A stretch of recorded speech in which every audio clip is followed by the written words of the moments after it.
이스라엘의 왕이긴 한데 왕답지가 못합니다. 그냥 아무도 인정하지 않으니까 입 푹 다물고 밭 깔고 있던 이 사울이 여호와의 영에 크게 감동되니까, 성령의 충만함을 받으니까 벌떡 일어나서 뭐합니까? 자신이 그 밭 깔던 소를 잡아서 조각을 내어서 각 지파에 보내면서 사무엘과 사울을 따르지 않는 자들은 이 소와 같이 되리라, 이 저주를 선언하는 겁니다. 어디서 이런 담대함이 나왔을까요? 사울 혼자서는 못합니다. 사울과 함께 하시는 하나님에 의해서 사울이 이렇게 담대한 사람이 되어졌고, 이렇게 담대한 사역을 수행할 수 있었던 것입니다. 오늘 말씀을 듣는 이 순간 성령의 충만한 여호와의 영이 크게 임하는 복된 은혜가 있기를 축복합니다. 자, 그리고 그 다음에 또 하나가 있습니다. 이같이 하리라 하였더니 여호와의 두려움이 백성에게 임하며 그들이 한 사람같이 나온지라. 사울은요, 성령의 감동을 받아서 담대하게 하나님의 하실 일을 선포하고 외치며 나아갑니다. 그랬더니 그 다음에 무슨 현상이 일어납니까? 여호와의 두려움이 백성에게 임했다. 이건 뭐겠습니까? 하나님이 사울의 이 선포를 통해서 이스라엘 전 지역에 임재하신 겁니다. 임재. 하나님이 임재하시니까 이스라엘 백성들이 그동안에 없었던 여호와의 두려움, 사울이 선언한 이 메시지에 하나님의 두려움을 느낀 겁니다. 그리고요, 모두가 이 말씀에 너나 할 것 없이 복종하며 따르며 순종했다는 겁니다. 여러분, 지금 이 예배드리는 이 시간 공간 가운데 여호와의 두려움이 임하기를 축복합니다. 이건 하나님을 경외하는 겁니다.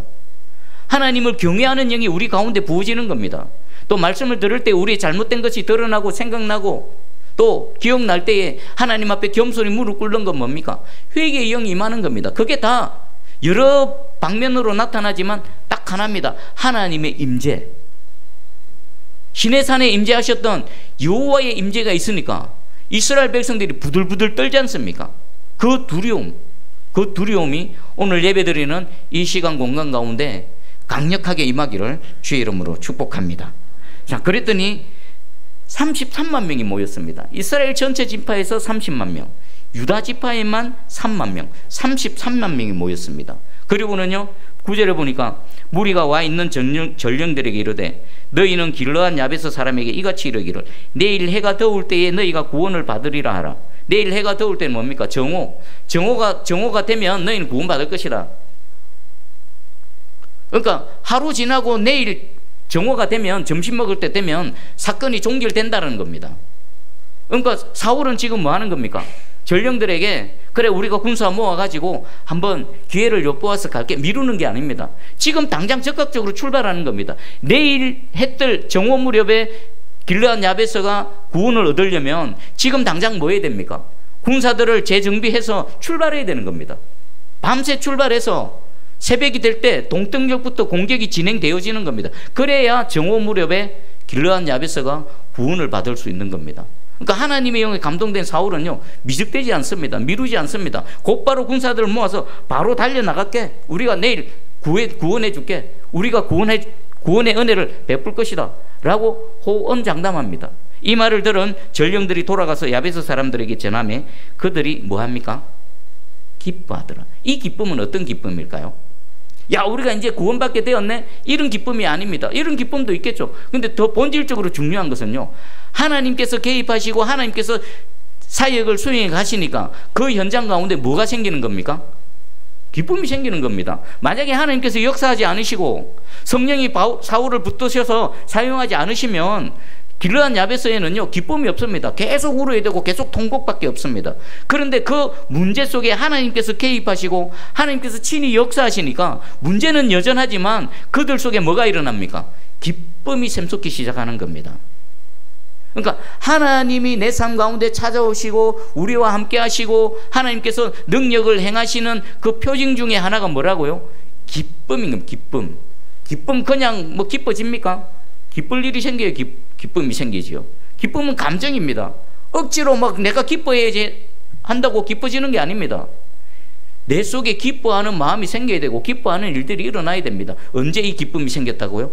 주께서 역사하시니까, 주님께서 하시는 일들이 제자리를 잡아가니까 그곳에 기쁨이 생겨나기 시작한 겁니다. 그러니까 이 구절의 기쁨이 생겨나는 건 뭡니까? 역전의 징조가 되는 겁니다. 역전의 징조. 오늘 예배드리는 이 순간에 저와 여러분의 심령에 하나님으로 인한 기쁨이 막 창조되어지고 기쁨이 샘솟기를 축복합니다. 이게 뭐라고요? 하나님이 지금 말씀 가운데 내 삶에 역사하시는 겁니다. 우리 가운데 역사하시는 겁니다. 아직 구원받지는 않았습니다. 아직 일이 해결되지는 않았습니다. 근데 내 속에 뭐가 생긴다고요? 기쁨이 막 생겨나는 겁니다. 여러분 진짜 가슴에 손을 얹고 기쁨이 생기는 거 한번 보십시오. 이 기쁨은요, 내가 결단하고 내가 결심하고 내가 의지적으로 생기는 기쁨이 아니라 하나님으로 인한 기쁨인 겁니다. 그러면 이 기쁨으로 한 주를 어떻게 살아야 될까요? 믿음으로 살아내는 겁니다. 이 기쁨이 점점 한 주의 삶을 통해 진짜 기쁨으로 드러나고 나타날 줄 확실히 믿습니다. 이 기쁨이 어떻게 됩니까? 우리 마지막에 보니까 크게 기뻐하더라. 15절 한번 읽어보겠습니다. 15절 시작. 모든 백성이 길갈로 가서 거기서 여호와 앞에서 사울을 왕으로 삼고 길갈에서 여호와 앞에 화목제를 드리고 사울과 이스라엘 모든 사람이 거기서 크게 기뻐하니라. 크게 기뻐하니라. 지금 9절에서의 기뻐함과 15절에서의 기뻐함은 기쁜 거는 똑같은데 기쁨의 내용과 정도가 완전히 차이가 있습니다. 9절은 뭡니까? 이제 조금 전까지만 해도 통곡하고 울던 그들의 마음에 기쁨이 생겨나고, 15절은요 하나님 역사하셔서 모든 사건이 종결되어지고 죽는 줄 알았는데 오히려 이 사건을 통해 하나님의 구원의 은혜를 경험해서 그들의 기쁨은 어떻습니까? 야, 하나님 우리를 구원하셨다. 하나님 우리와 함께 하신다. 우리 이스라엘에 구원자가 있구나. 그죠? 그냥 구원받은 것 자체도 기쁘지만 이들이 온 이스라엘 전체가 기뻐하는 내용이 뭡니까? 우리 이스라엘에도 구원자가 있구나. 이 구원자를 하나님께서 세우셨구나. 그 사람이 사울이구나. 하나님 우리 버리지 않으셨구나. 그래서 크게 기뻐하는 겁니다. 오늘 이 예배 가운데 우리 심령에 생긴 이 기쁨이 여러분 한 주간의 삶을 통해서 실질적으로 크게 기뻐하는 일로 확정되어지고 나타나는 은혜가 있기를 주의 이름으로 축복합니다. 그리고 이튿날 보니까 11절에 이튿날 전쟁이 벌어집니다. 이튿날 전쟁이 벌어지기 위해서는 지금 말하고 나서 어떻습니까? 군대들이 곧장 출동하는 겁니다. 싸웠더니 맞닥뜨렸더니 어떻습니까? 암몬 사람 나와서는 길르앗 야베스는 껌이고, 그리고 온 이스라엘 중에서 이 길르앗 야베스를 구원할 만한 사람은 없다. 이스라엘 아무것도 아니다 라고 생각했는데 갑자기 들이닥쳐서 맞붙어 보니까 어떻습니까? 오히려 그들이 상대가 안 되는 겁니다. 다 흩어져 버렸습니다. 둘도 함께 한 적 없더라. 뿔뿔이 다 흩어져 버린 겁니다. 그럴 수밖에 없죠. 지금 눈에 보이기는 사울이 앞장서고 이스라엘의 군대가 돌진해 나가지만 그들 가운데는 누가 계십니까? 하나님이 계시니까 누가 이기겠습니까? 하나님을 누가 감당하겠습니까? 하나님께서 친히 싸우시고 이기게 하시고 이들에게 승리를 쟁취케 하셨습니다. 그랬더니 우리 10장 27절에 이 사람이 어떻게 우리를 구원하겠느냐에 대한 하나님의 답입니다. 그 답이 12절입니다. 12절 한번 읽어보겠습니다. 12절 시작. 백성이 사무엘에게 이르되 사울이 어찌 우리를 다스리겠느냐 한 자가 누구니까 그들을 끌어내소서 우리가 죽이겠나이다. 아멘. 완전히 바뀌었죠. 저 베냐민 지파의 사울이 어떻게 우리를 구원하겠느냐, 우리의 구원자가 되겠느냐 라고 말을 했더니 하나님께서는 11장의 모든 사건들을 통해서 뭐라고 답변하십니까? 그래, 저 사울이 너희의 구원자야. 저 사울을 통해서 내가 너희를 구원할 거야. 그러면 저 사울을 인정하지 않고 저 사울이 우리를 구원하겠느냐는 그 사람 다 끌어내라. 우리가 죽이겠다 라고 말하고 있는 겁니다. 그러니까 하나님께서는요 이 사건을 통해서 사울이 하나님께서 택하신 왕이시고 그 시대를 구원할 하나님의 종임을 분명하게 드러내신 것입니다. 그러면 이제 정리를 해보겠습니다. 그럼 11장에 이 암몬 사람 나하스가 왜 갑자기 이때 등장했을까요? 왜 이런 전쟁이 일어났을까요? 이 전쟁이 일어난 목적은 사울이 이스라엘의 진정한 왕이고 하나님께서 그 시대를 이끌어 가실, 구원해 내실 하나님의 사람임을 증명해 보이기 위해서 이 전쟁이 일어난 겁니다. 그러면 우리 앞으로 돌아가서 그러면 27절에 어떤 불량배가 없었다라면, 어떤 불량배가 아예 없었다라면 모두가 다 하나님께서 택하신 사울을 왕으로 인정하고 그의 사역에 동참하며 함께 헌신하며 나갔다라면 11장에서의 암몬 사람 나하스와의 전쟁이 필요할까요? 필요하지 않았을까요? 필요가 없는 겁니다.